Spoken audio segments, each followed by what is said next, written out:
I made the mistake one day when I was writing something to call someone a terrorist in front of a professor. And after I finished a kind of elaborating on what I was trying to explain, she drew my attention and told me that one thing I must not forget is that the definition of terrorism is not static. It's contextual. Yeah. You understand? Mm-hmm. Remember that Nelson Mandela to America and the British was a terrorist. Nelson Mandela, but not in South IPOB not in South Africa. Yeah.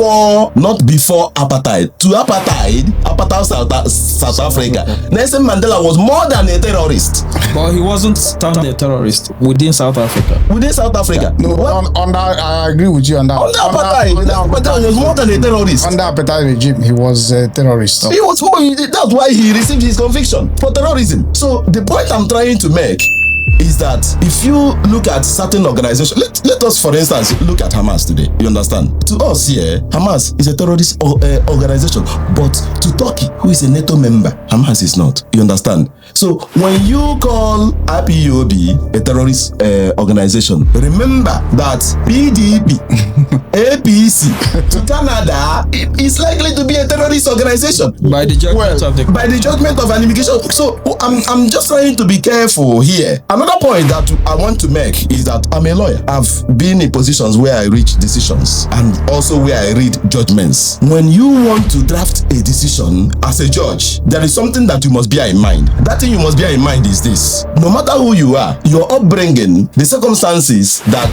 you were brought up, that you grew up in, that you got educated, influence your decisions. What influences that is cultural perspective, religious perspective, philosophical underlinings. So in coming to the case of Nnamdi Kanu, it has nothing to do with the law. What is influencing it is ethnicity of Nnamdi Kanu, the issue of Biafra, the issue of self-determination, the issue of colonization, domination, and for the fact that the authorities that are in charge of Nigeria do not want anything to happen that will give Ndi Igbo, Biafrans, especially Ndi Igbo, that leeway to establish a sovereign state of Biafra.